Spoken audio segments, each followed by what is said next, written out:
All right, folks. We're doing 11.1 today, and then we're going to talk about the project. I'm going to do 11.1 first because really I want to force Michaela to stay a full hour this time. I'll stay a full hour. So Math 21, we're going to do 11.1 today.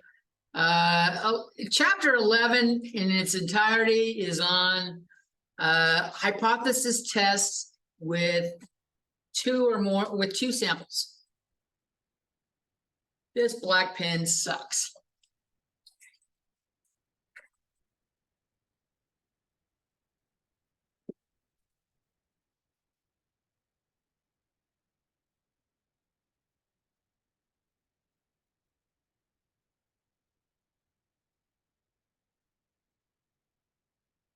As a quick recap, because I want to make sure we're tying all these good things that we've been studying together. We looked at confidence intervals, or CIs, or confidence intervals, and this was a range of values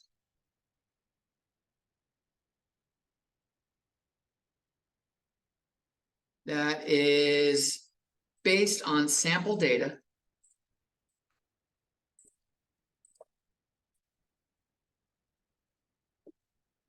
that is likely to include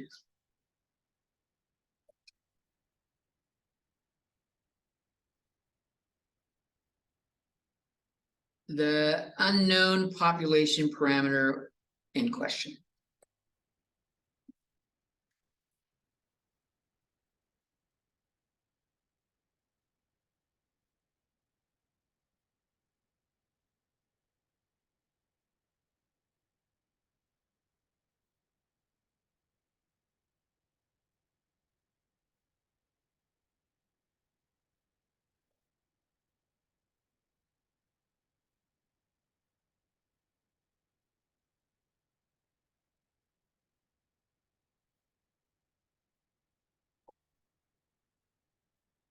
Hypothesis test.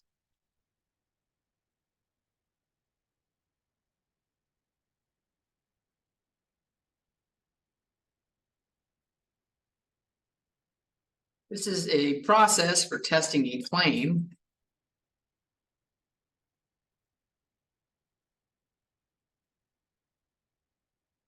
about an unknown population parameter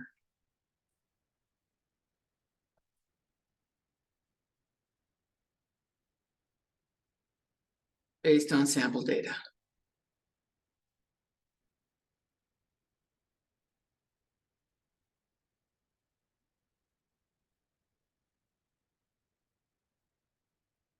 Pause for a second, let you write that, let it sink in.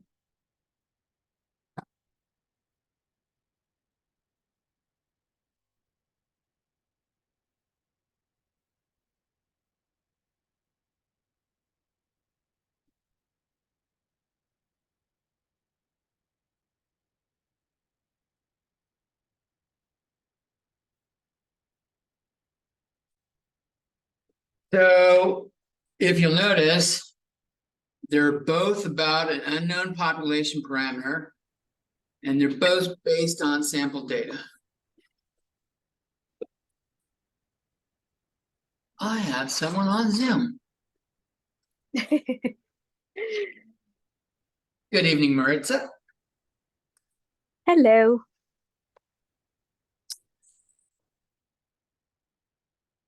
All right, so the claim that we're testing is HA.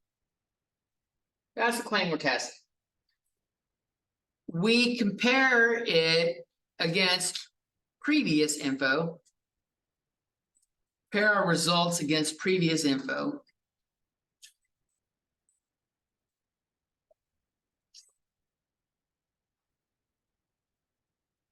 And that's H naught, our null hypothesis.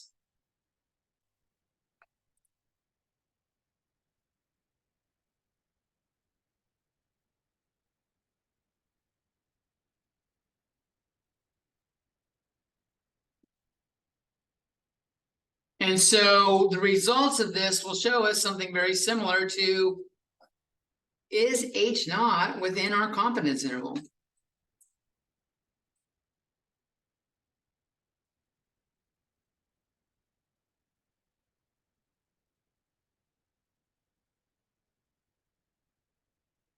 If it isn't, we reject it.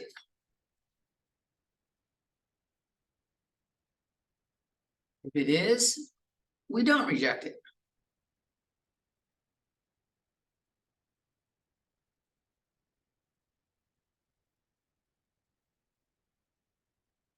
Top one comes from p-value being less than alpha. This is our shortcut to writing out a confidence interval, comparing everything. The p-value is a shortcut to doing this. And here p-value is greater than or equal to alpha.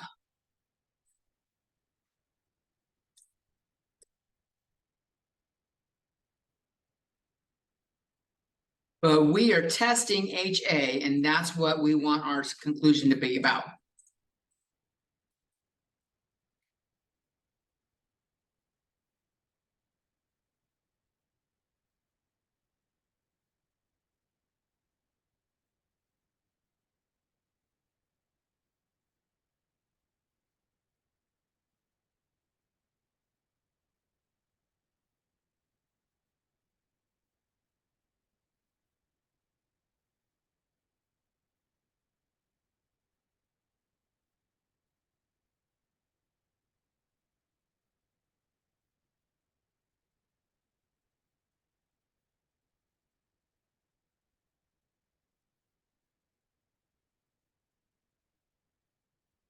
Text me, but I don't know who it is because they didn't say their name. Who texts someone and says, I'm in your stats class, but then they don't say their name? I don't know who I'm talking to. I'm guessing it's one of you two. Hi, whoever texted me.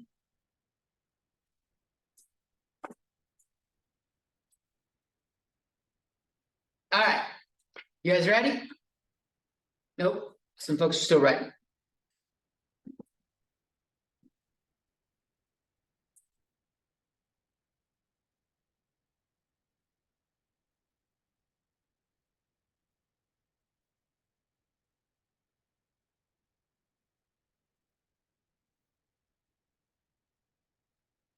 It's weird, it says someone's on Zoom, but their camera and mic don't even show up as on or off. That's mine. How is that possible? Oh, because I don't think this has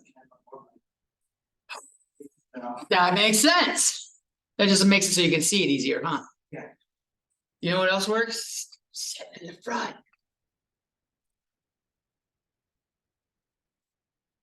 Smells like roses up here most of the time. You're missing some good shit. Emphasis on the shit. All right. So that was our recap. Let's take a look at 11.1. 11.1 is on doing a proportion test for two samples. Two sample groups. I usually call this a 2P test.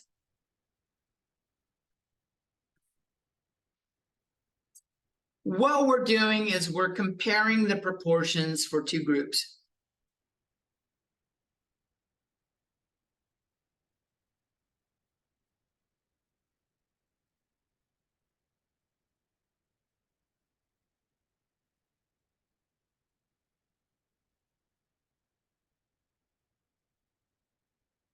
So we'll have a group 1 and a group 2.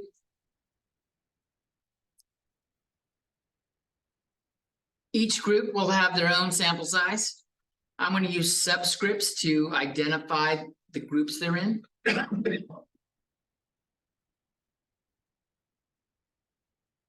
Each with their own responses, each getting their own proportion, and they each probably have their own population.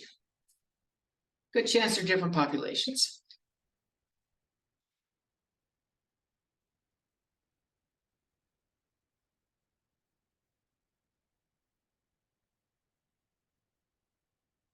Now, all of our old requirements still apply.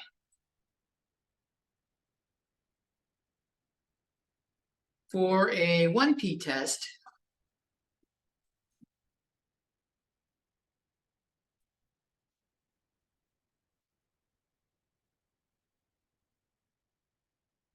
But now it's to each group.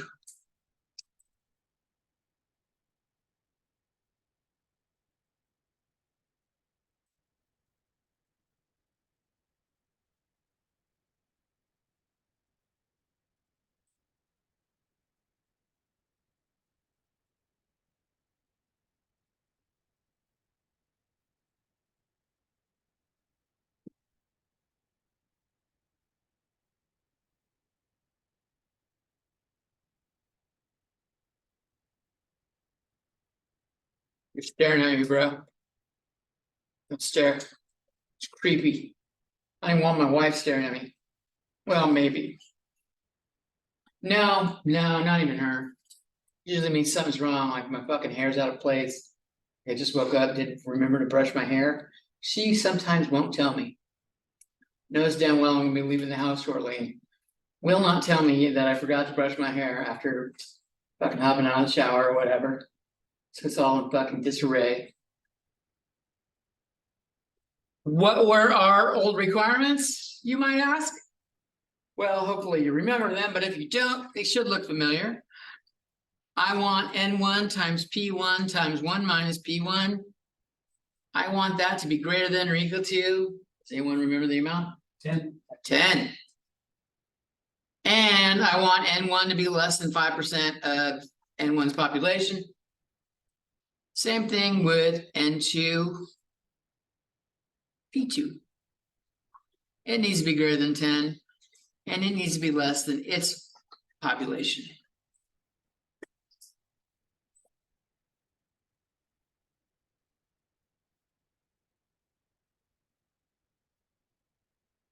Now, the old requirement also had it needs to be a simple random sample.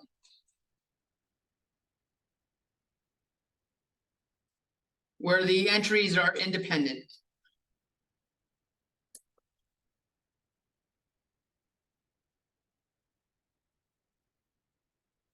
We're going to extend that.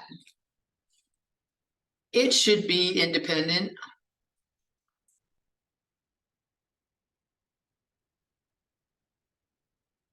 of the other group.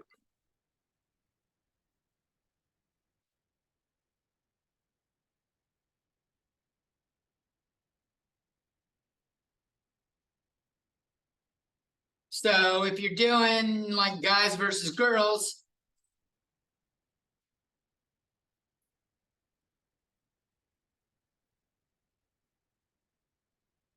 don't ask a couple.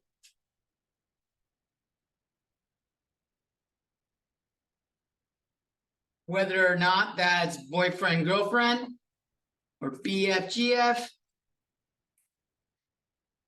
husband, wife.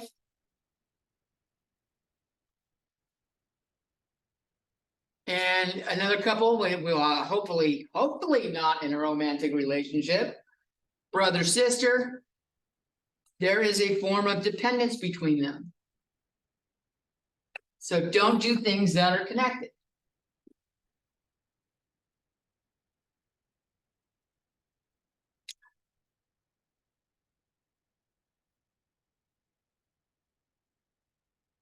Maritza couldn't get enough of me. Now I'm on 2 of her screens. That's some next level shit right there.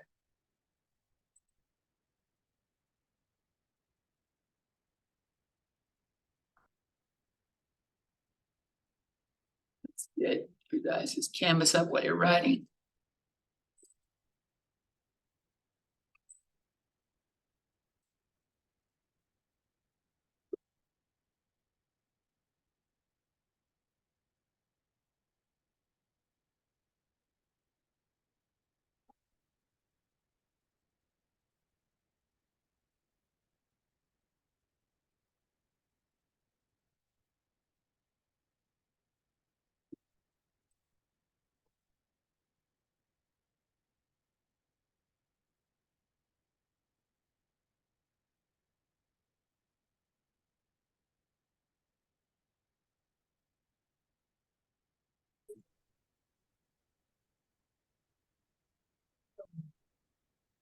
Do what you wanna do.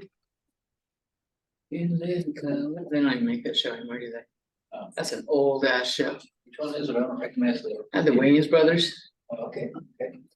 when they were, yeah, and then now I know that's an old ass show. I was watching that old TV show from the seventies, Grady. We're talking Grady. before Stanford and stuff. I don't know that one. I'm not that old. I know some old shows like Mork and Mindy and shit like that. Dick Van Dyke Show, that's some good shit. Oh, yeah. Can't get enough Opie. Fucking Barney Fife is fucking great. They only get one Motherfucker is bullet. batshit crazy. If y'all haven't seen the Dick Van Dyke Show, it's black and white, but it's fucking funny. Got Aunt May, Aunt B, is it Aunt May, Aunt B, which one? And B was on the Andy Griffith Show. Yeah. That's what I'm talking about, and the Andy Griffith, not the Dick Van Dyke Show, the Andy Griffith Show. That had Barney Fife. Yeah. Barney Fife, Andy Griffith and Barney Fife were both. Like one's the sheriff and one's like the police officer, and Barney is fucking batshit crazy. Like way out there. Good stuff. All right, so what do you care about on this thing? We need to look at what's going on with like how we're doing. So in reality, this is what you're doing. You're gonna say P1 equals P2, and HA, P1 is either less than P2, P1 is greater than P2, or P1 doesn't equal P2. StatCrunch isn't going to give you those choices though, because StatCrunch is dick. They know damn well what you're doing. They have good reason here, actually. What they do is they subtract P2 from both sides. If you do a little bit of algebra, their HA, let me do their H naught first. H naught is P1 minus P2 equals 0. And HA, or H1, is P1 minus P2, is one of the other signs. But conveniently, this comes in a box. So the way they have it set up is we can change this to say how much different we think something is. Not just that they're different or greater or less than. Like we could say, I think it's 15% higher. And that gives you a way for doing it. But generally, we're not doing that. We're just wanting to compare two groups to decide which one's better. So, this is not intuitive.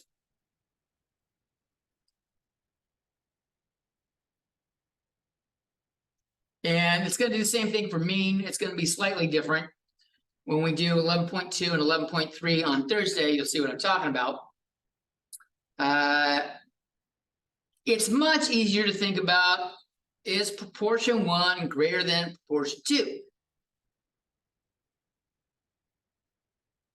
Some folks will like less than. I actually usually like proportion 1 being greater than. Or however it's worded. If it says one group's more than another, I will use greater than. If it says one group is less than another, I will use less than. But then I switch it, then subtract over, and get what StatCrunch wants. So this is how you should probably think about it.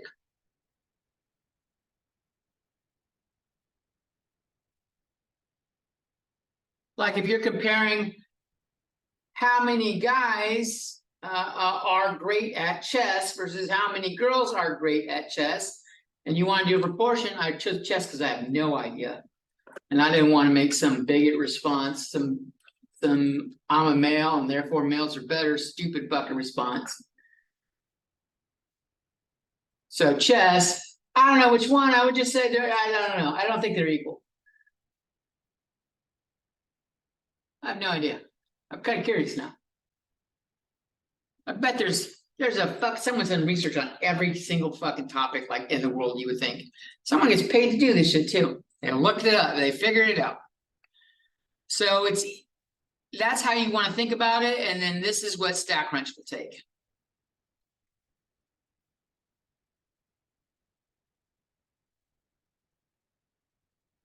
Where in StatCrunch, you might ask? Well, we're doing proportion stats, so we're going to do stats, proportion stats, and now we've upgraded to 2 samples. We still have with data, we still have with summary. They even have that power sample width thingy, but I don't know that I've ever used that on the 2 groups.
All right, you guys ready for an example?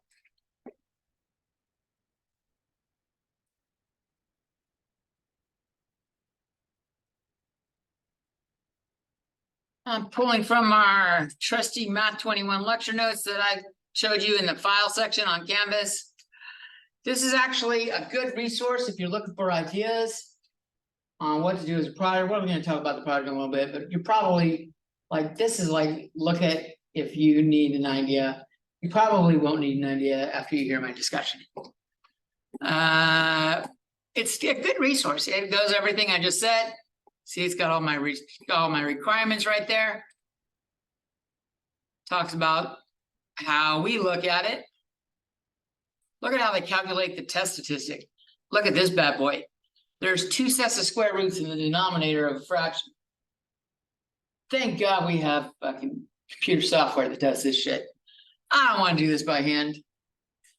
P hat is even another fraction. So I'm going to come down here and I'm going to do this example right here.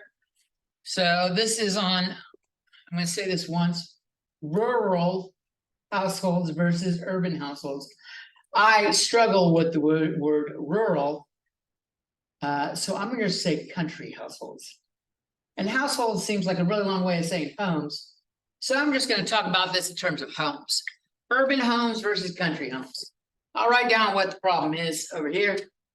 For those of you that don't have your computer with you and don't want to look up the stuff. An economist believes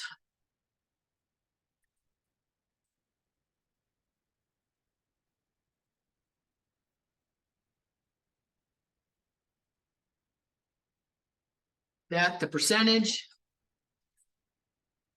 of urban homes with access to the internet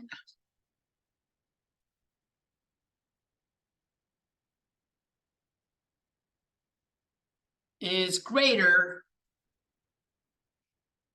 than that of country homes.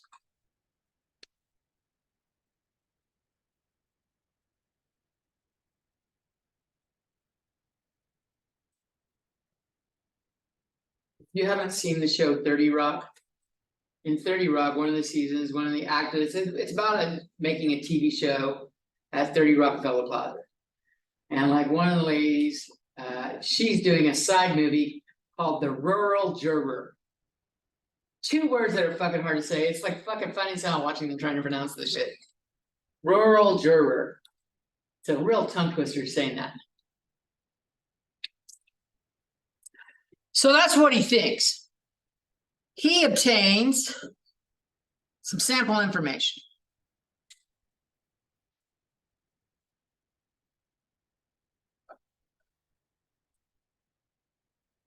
Finding that 338 homes out of the 800 urban homes he looked at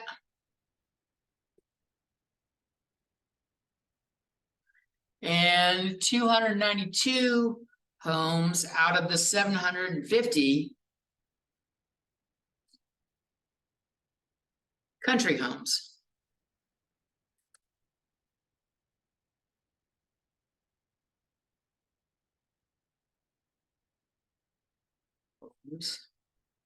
Have internet access.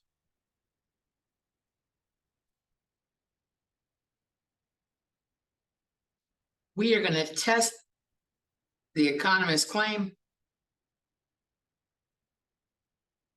at alpha equals 0.05 level of significance.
All right. Everybody got finished writing, so we can proceed. Pro tip, you should do this for anything that has 2 or more groups or 2 or more samples.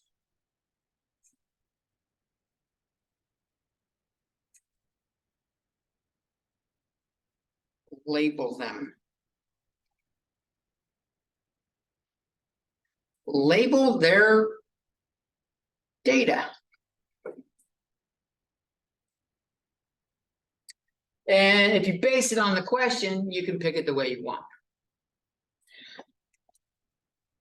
Now I've got 2 groups. I've got urban homes and I've got country homes.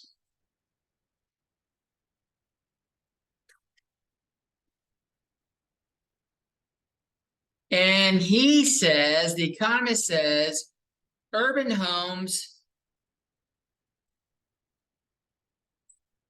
has greater access than country homes. That's the wording that's used in the sentence. So to make it so I don't have to do as little as possible to make this match up with StatCrunch, I'm gonna label this as population 1, and this is gonna be population 2.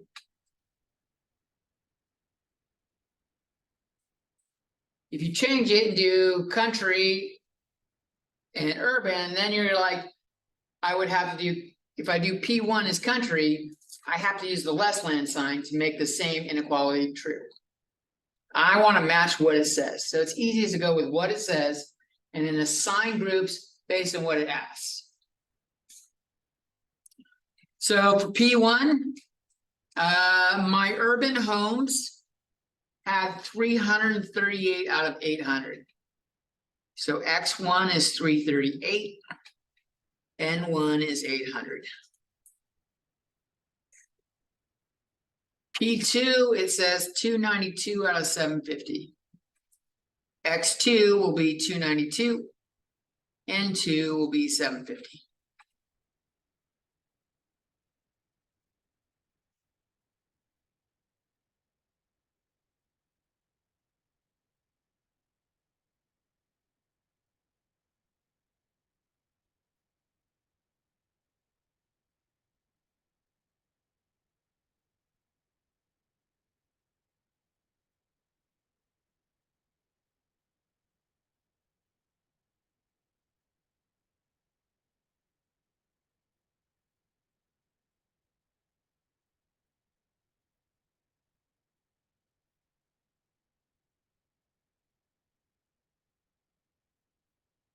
Okay, so with that in mind, now I can start my hypothesis test. Step 1 is identify H naught and HA. H naught is going to be that they are equal. StatCrunch is going to want P1 minus P2 equals 0. HA, I chose the group so that I could keep the inequality the way the words are.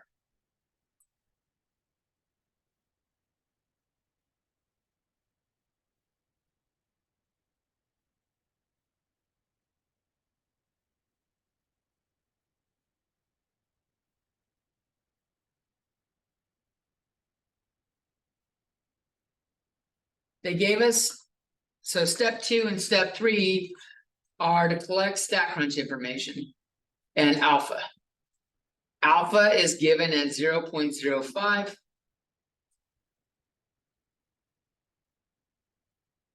And then now I need a test stat and a p-value.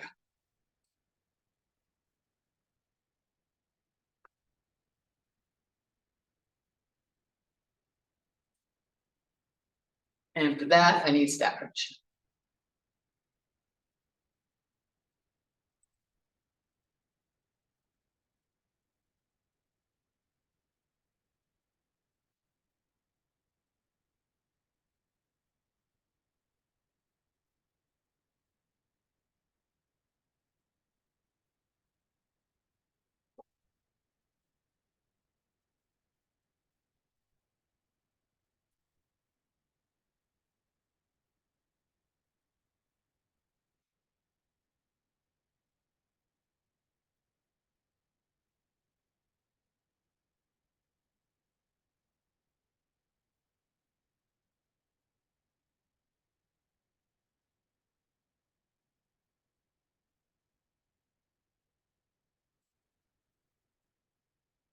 You guys ready? Oh, see, a couple people still writing. Good. All right, let's go look at this StatCrunch.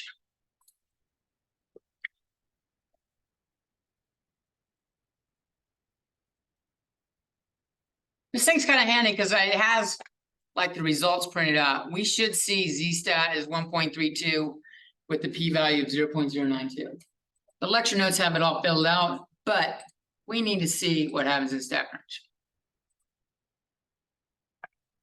So we're going to go stats, proportion stats, we're gonna do 2 samples now with summary. We've labeled our groups, so sample 1 is gonna go with group 1. And I wrote down that the X1 is my successes is 338 out of 800.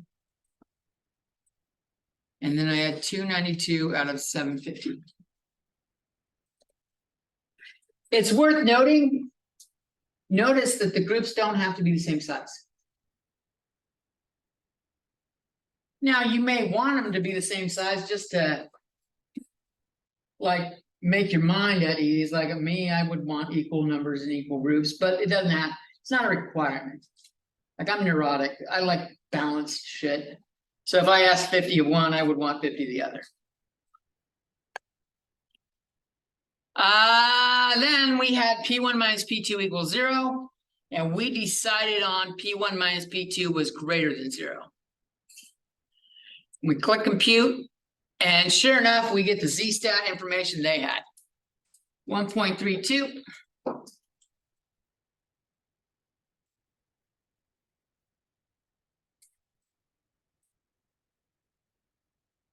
Well, 1.33 to 2 decimal places, and 0.092.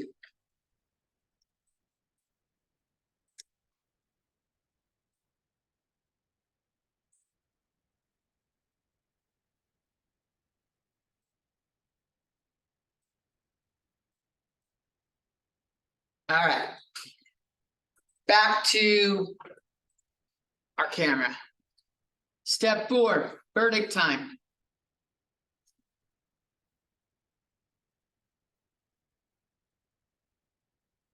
My p-value is 0.092.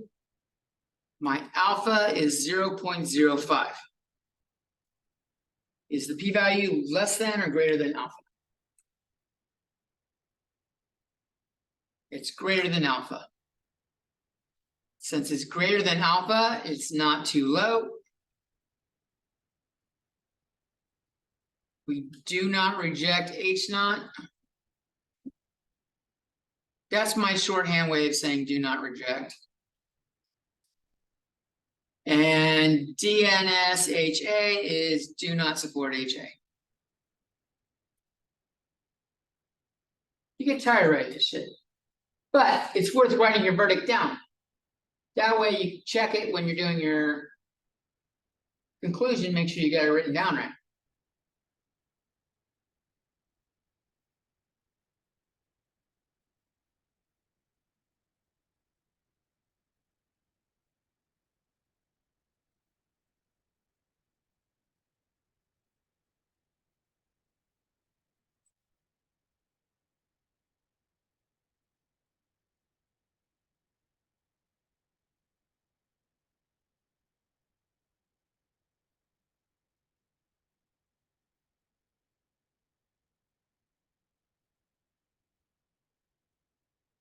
Now we've got a verdict, we need to do our concluding statement.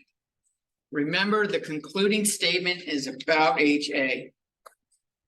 Step 5 is about HA.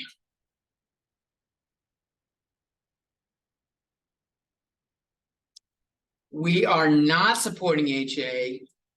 So if I look at HA, HA said that P1 was greater than P2, that urban was greater than country.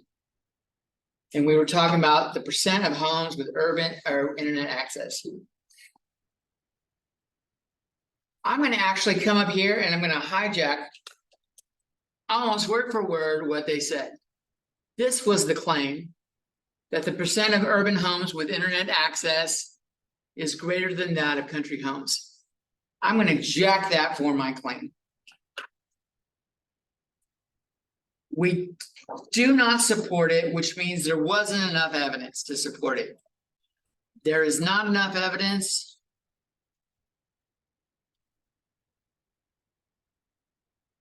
to support the claim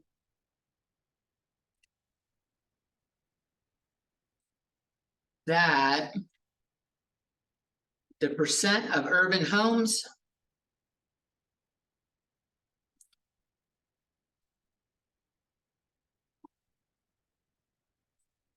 with internet access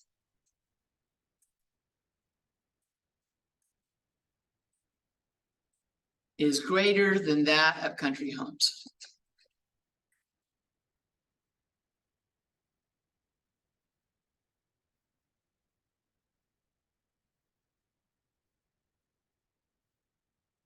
And I'm going to include the level of significance we were talking about at the 0.05 level of significance. That way, if this was in a publication or something, they would know the requirements I was placing.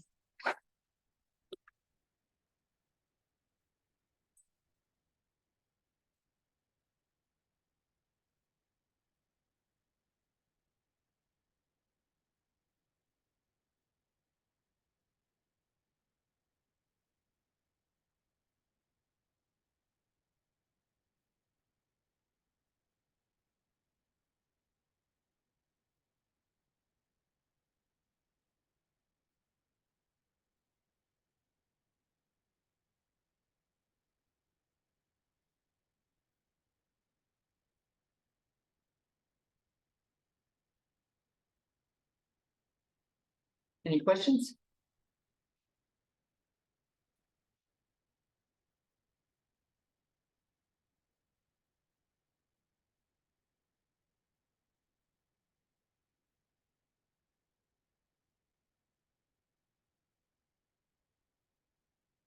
All right. Let's talk project.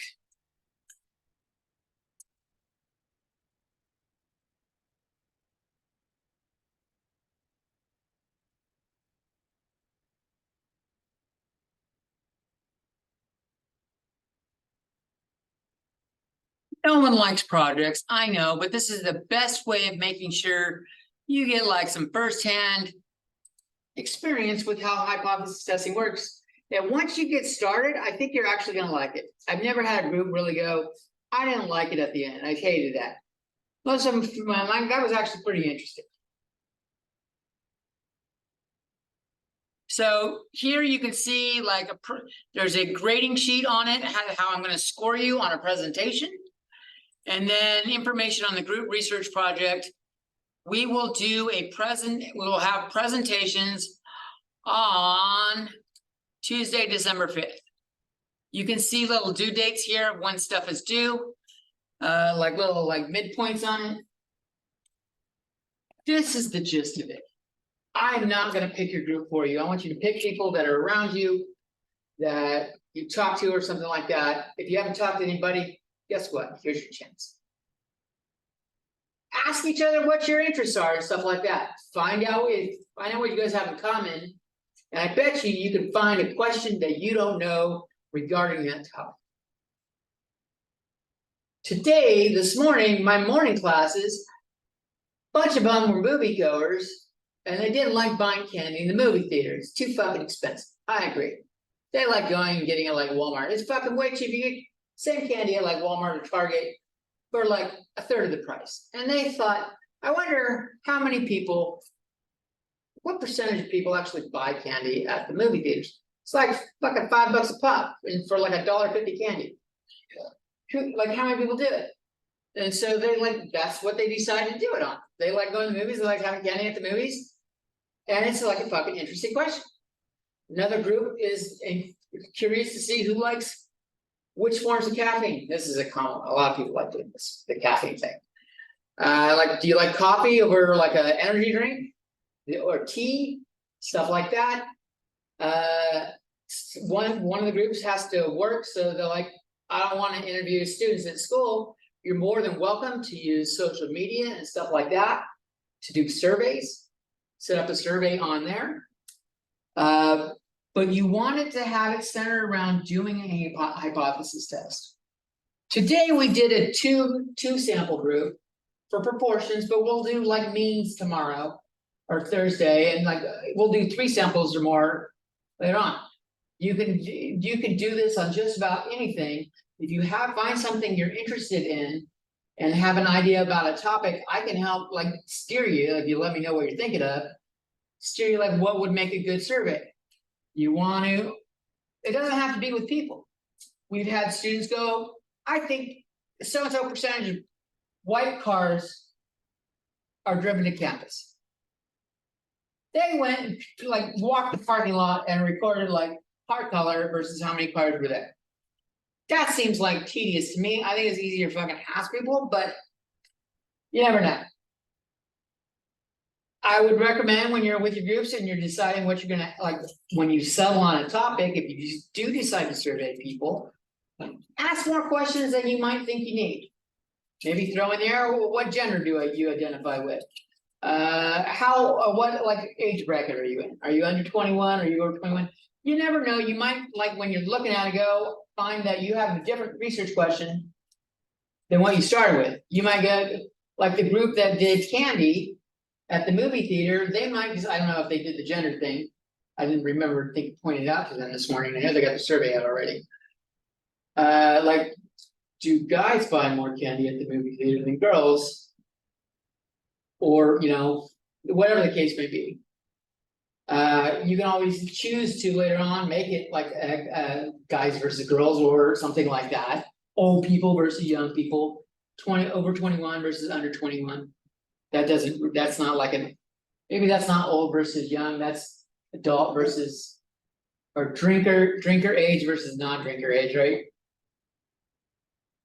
If you gotta work full-time and stuff like that, and doing a survey even online, is a pain in the ass, you can pick a topic that you could ask your peers at work at. Can you just answer these questions real quick? One of the groups done this morning is deciding on, is your household the type to put up Christmas lights before Thanksgiving or not? But that's what they wanted to leave it at, and I thought, well, you're making an assumption everyone celebrates Christmas. Make sure you put stuff on the survey for people that don't do what you're looking for. Like candy one's fairly easy. At the movie theater, they're just gonna put a checklist of shit that you can get at the movies: popcorn, nachos, ices, soda, candy, and they're just gonna have them check mark what they at least buy on occasion at the movie theater. But like the people that are doing coffee versus Rockstar, maybe not everybody. How many people actually drink a Rockstar itself versus an energy drink in general? I'm betting it's not many. People go all over the board for energy drinks. Rockstar tastes like shit. So I don't want a Rockstar myself. There's lots of good tasting energy drinks. I clearly prefer coffee. But that's how your survey is gonna be. You'll give a presentation up here. You can have between 2 and 5. I've done 6, but the more you have up here, it gets kind of like unmanageable giving a presentation. You can use PowerPoint, you can use Prezi. If you feel like you can draw the data on the board, what you want to share, in like 8 to 10 minutes, you'll have as a group to give the presentation. Knock yourself out. I've yet to see a group do that. But you'll make up some slides or whatever you choose to do. Say this is what our research topic was on. Whatever you've decided for what you decide to do a topic on, you can Google it to find like a null hypothesis. So like the group that like buys, they're curious what percentage of people buy candy from the movie theater, they're gonna go Google that question. I bet you Google has a fucking answer. They got an answer for everything. Google now does fucking mathematics, those sons of bitches. I fucking typed in a question because I wanted a shorthand notation or shorthand. I didn't want to write it out for like the calculus class. I figured it was going to give me a link to like how to do it on one of the math programs. No, Google spit it out right out on the fucking screen.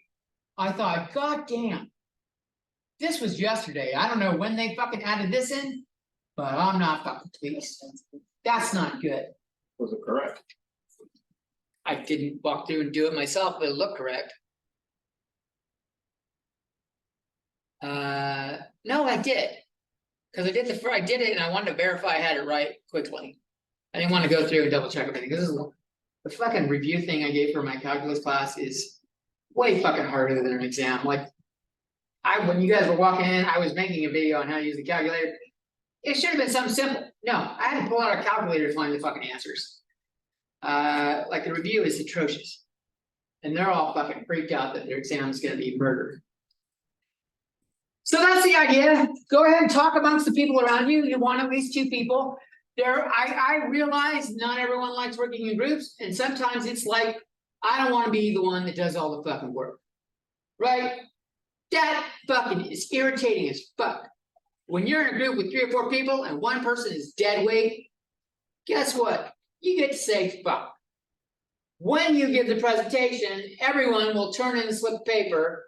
Just tear out, like bring a blank piece of paper, I'll have blank paper, write the names down of the people in your group. And write, did everyone do it equally or did someone not do their share? And like, if like.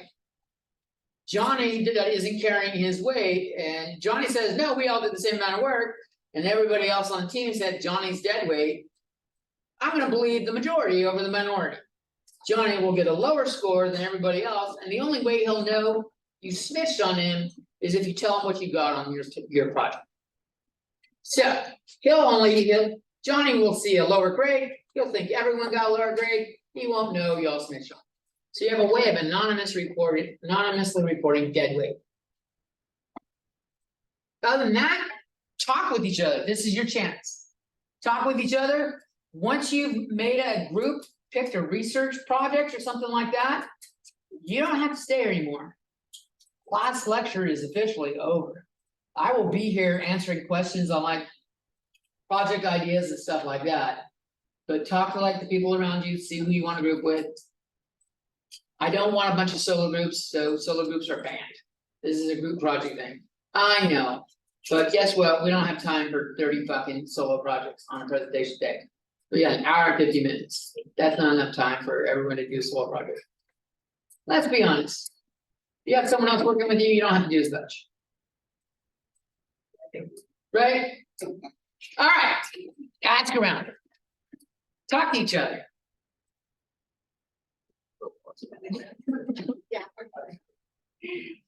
Maybe if you haven't introduced yourself, introduce yourself.